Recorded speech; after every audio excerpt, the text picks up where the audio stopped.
it's Snigdha Nelli here today, and yeah, I am coming back with a video after a very long time, and also it is very different from all of my previous videos. I have covered music, I've covered fashion, I've covered travel, but yeah, I thought it was finally time to also put some good into the work. Okay, well, basically it's just that I have been at the point of doing this for quite a long time and finally decided to do it. So I am planning to release some videos of this kind wherein, well, you guys can give me suggestions, but I've thought of things like how to be happy, how to be confident, how to feel successful, and lots more. Let's answer all the philosophical questions in a more physical and materialistic way so that we can implement those in our day-to-day lives and as well just stay happy. Okay, the reason I first selected this topic is because my ultimate goal in life is to be happy. Like, yeah, I've got lots of goals like anyone else, and I haven't sorted them out yet, but one thing I know is I want to be happy in my life because that's what my parents have taught me all along, that's what my grandparents have taught me all along, that's what I've learned by myself as well. So I think the most important emotion in my life would be happiness, rather joy.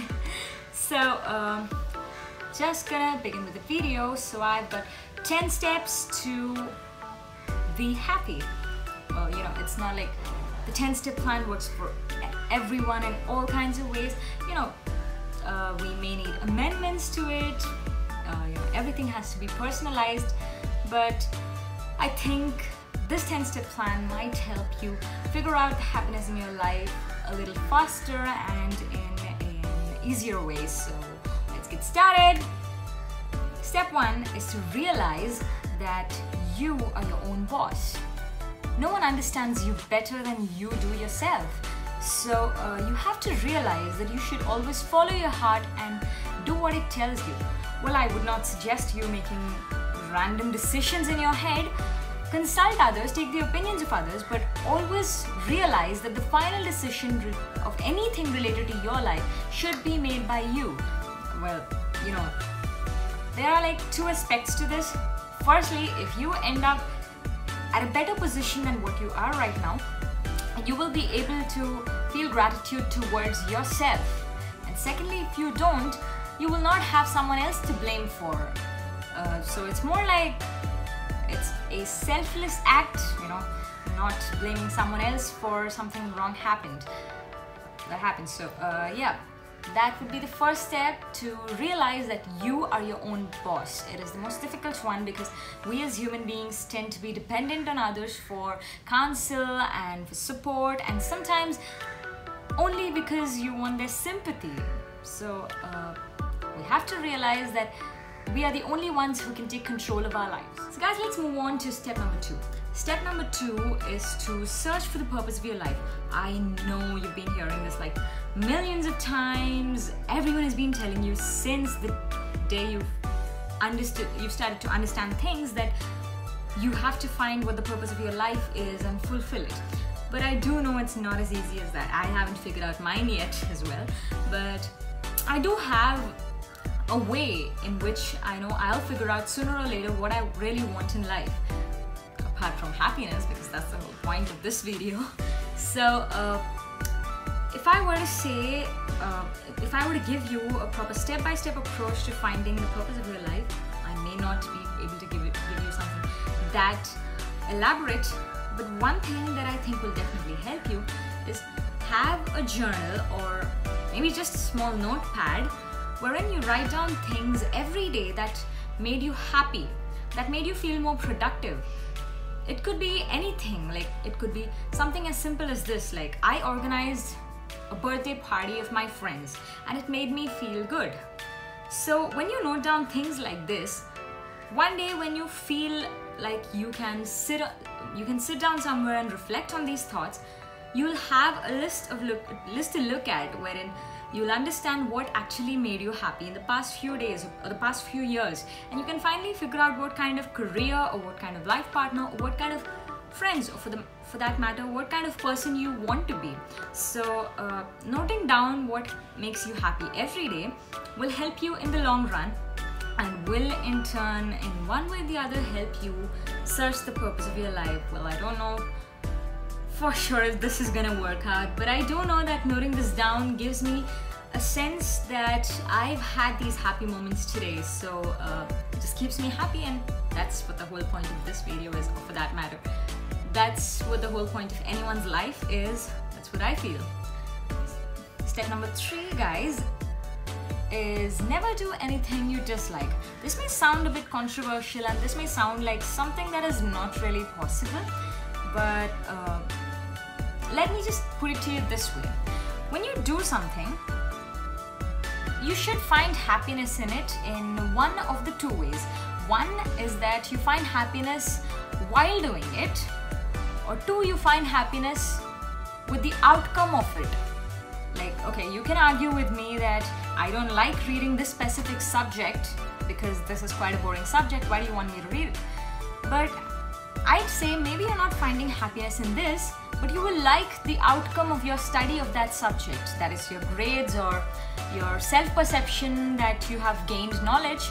So ultimately you're going to find happiness at some point or the other. Like while you look at the outcome, you will feel happy. So I would say you should have happiness at some point in your journey while doing an activity. Otherwise, do not do it. Do not do anything that you feel will never ever give you happiness.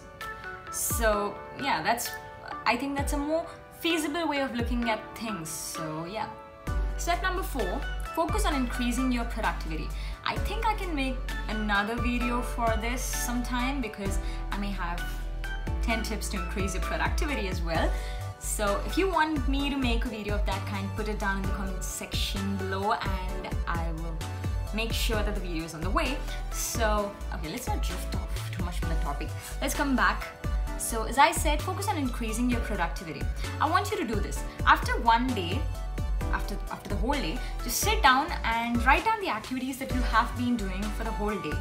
So, and do this for a reasonable amount of time, maybe a week, or I think a week should be sufficient. Anything longer than that would not be too much of a personal experiment.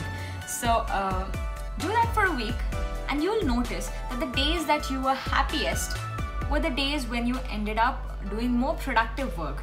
Now, productive work can be of any kind. Like you may be spending some time gaining knowledge, or you may be working out, you may be spending time with someone close to you, or you may be working on increasing your status at some point in your life later on.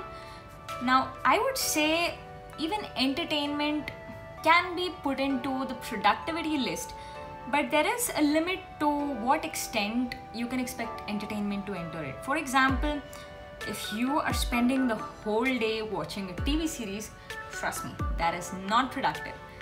And if you are scrolling through your social media for the whole day, you will not be happy later on.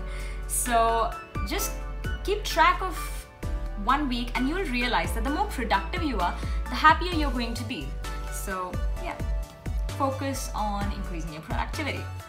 Step number 5 is to force yourself to smile. Okay, now this might sound a little wicked on my part, but it is scientifically proven that smiling, even if it's forcefully, releases endorphins into your body and certain other hormones that induce happiness into your body, into your lives, into your... okay, whatever. So, when you smile, you force your body, you trick it into believing that you are actually happy even though you may not. So, in one way or the other, your body is finding happiness. Well, I know it is very difficult when you've had a rough day, you just don't feel like smiling. And even if someone tells you to smile, you're like, just go to hell. But I want you to try this, at least for a few times. And I think you will definitely find the difference. Also, this is more like a life lesson. when you know that you are sad and you cannot smile, but still you force yourself to smile, your body is going to get the message that it can do things that it thinks it can't do. So your body may be feeling that I've had a rough day, I don't want to work out today, but this forced smiling will be like a lesson to your body that you can do things that you think you can't do. So your body will force itself to work out. In a similar way, your brain will force itself to study when it feels hard to do so. So yeah, force yourself to smile, keep smiling. Step number 6, guys, is to ignore criticism. Okay, this might seem like something very, very hard, but let me explain it to you that there are 2 different kinds of criticisms. The first kind is called constructive criticism, while the second is known as jealous criticism. Well, for the constructive criticism, you are supposed to take this into account when you're doing something for the next time. And for the jealous criticisms, you are completely going to ignore this. You are not even going to listen to this. Well, if you listen to the kinds of criticism, constructive and jealous criticism, the terms are quite self-explanatory. That constructive criticism helps you build up the confidence and to do better, whereas jealous criticism is clearly made by some person who is jealous of your skills. Do not let that person control your life. So I'll give you a very simple way to distinguish between jealous critics and constructive critics.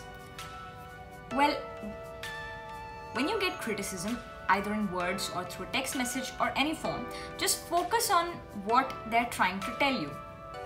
So if the criticism tells you that you are doing this bit wrong in whatever activity it is, and this is the way to develop it. Sometimes constructive criticism may also be harsh, but if it is giving you a way to become a better person or to develop your skill, it is constructive criticism, and you have to listen to that person and try to bring that development into yourself. Jealous critics, on the other hand, will tell you that you cannot do it no matter what. Do not listen to them at any cost. If someone tells you that you can't do something, it is clear that they are completely jealous of you, and we don't want to listen to anyone who tries to destroy our happiness. So yeah, that's about tip number 6. Tip number 7 is what I'd say relatively easy, not that easy as well.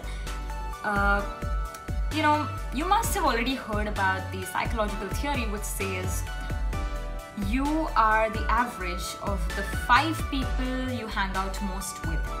So if you hang out with 5 intelligent people, there are chances that you might turn out to be a little more brainy than you are at this point of time. If you hang out with 5 boring people, you will obviously at some point or the other show traits of boringness and all that. So it's simple as such. If you surround yourself with 5 happy people, this 5 is just a number. Obviously, if you find more people who are happy, you can hang out with them. But if you surround yourself with happy people, there are huge chances of you ending up happy as well. So just observe people around you. Anyone who's trying to pull you down, and most importantly, trying to pull themselves down, is not worth your time. Well, I understand if you want to help that person out, if that person is going through some situation wherein they need your help, give it to them, but try your best not to become like them. Because if you are trying to help them out, try to make them as happy as you, but don't try to become as sad or depressed as they are. If you think you are not that happy enough that you can start spreading happiness, don't do anything as such. Well, I think I am quite a happy and positive person. So if I do find some friends who need help with life and staying happy, I do it. But I would not recommend doing that if you feel that you are not satisfied enough in life, because that's gonna bring you down even more. So yeah, surround yourself with happy people. Step number 8, I think this is a quite easy one, and I think it's the easiest of all the 10 steps. So what you are gonna do is, this step consists of like 2 parts, but I think they are quite related to each other and are quite continuous, so I thought they could be clubbed into one tip or step, whatever.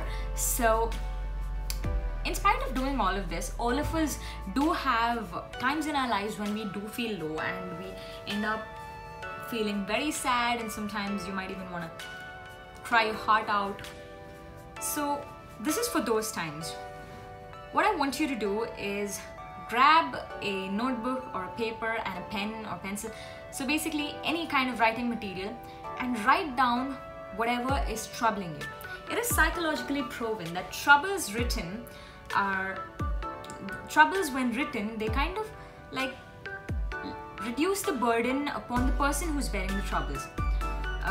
Okay, you can do that in different ways. What I generally do is I write it down like a letter to the person or to the object or to the activity that is troubling me, like, dear so and so, you've troubled me this way. But it doesn't have to be like that. You can just write it down in simple words, just like this, like, this event troubled me. But I want you to try to make it at least a page long, or at least a paragraph long. The reason I'm asking you to make it this long is I haven't gotten into the psychological theories of why writing down things helps you lower your stress. But if I put it to you this way, if I were to speak to you about my troubles, words will come out spontaneously. But if I want to put it on paper, it will take a little of thinking, a little of understanding to write down the appropriate words, which means you have already diverted the stress from your heart to your brain. So your brain is doing the thinking and bringing out all the things in your life that are not right, and it is telling you that these are objectively the things in your life that are not right now. So it helps you a way of figuring out what exactly is wrong with your life, and yeah, eventually you can come out with a solution, or at least you are in a less stressful position than you were before. And once you write it, like, I don't know, I prefer to destroy it. It's up to you if you want to store it, but I will really not suggest storing it, because yeah, there are chances that in the near future or very later on you would want to come back to this piece of writing, and you would want to read it, and you will live through the whole sad emotion again, which is not really what we want. So again, as I said, there are two parts to this step 8. So once you do this, once you write down what's making you feel bad and maybe probably destroy it, I want you to treat yourself to something. You can treat yourself to anything, and it varies from person to person. My choices in general are going to my favorite restaurant alone. Okay, not very weird. Yeah, and or sometimes you can just watch something on your phone or on your laptop, just more like Netflix and chill alone. So yeah, just treat yourself to something. It could even be a bar of chocolate or a cone of ice cream, but whatever, just treat yourself to something that you know will make you happy for the next few hours. So yeah, that's about step number 8. Now step number 9 is, this is a little hard to understand but very easy to implement. Okay, now I want you to understand that even after doing all of these steps, even after focusing on each and everything and following all of these, there is a small possibility that your problems will still not be solved and you will still stay upset. Well, the extent to which you're upset may vary, but there are some times when you feel so low that you do not want to do anything, and it's completely okay to feel that way. So in this case, what I want you to do is take a day off. Now that is quite hard, but I think it's not completely impossible. Try to clear off your schedule as much as possible. Like, if you have a meeting, tell them that you will not be able to attend. I wouldn't really recommend bunking classes, but yeah, if you need to that much, it is fine. So basically, I'm just saying, take one day off your life and tell yourself that after this day, I'm not gonna think about anything that has troubled me over the past few days. I am going to focus on the next part of my life, and I'm gonna make my future worth it. So just gift yourself one day and do whatever you want in this one day. You may be watching the whole TV series, I mean your favorite TV series, or you may be having a movie marathon, or you may just go around shopping. But I just want you to have one day off. Gift it to yourself and tell yourself that this is the one day that I'm giving you. I'm sacrificing.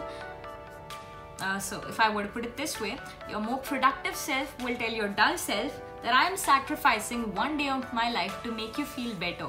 So just make it worth my while when you come back. That means once the day is over, you should tell yourself that I'm gonna be productive from the next day, even though it means I will have to force myself, even though it means I may not like to do it, but I still have to do it. That's about step number 9. Okay guys, step number 10 is to stay patient. It's not as simple as it may sound, because we people are always go-getters. We do not want to wait for the opportunity that is coming towards us. We just want to go grab the opportunity, which is a very good thing in today's world. But sometimes you have to realize that you can do all that you want but still not have what you want. So that is when you have to realize that life is not an exponential curve to be all the way rising or all the way drowning. It's like a sine curve.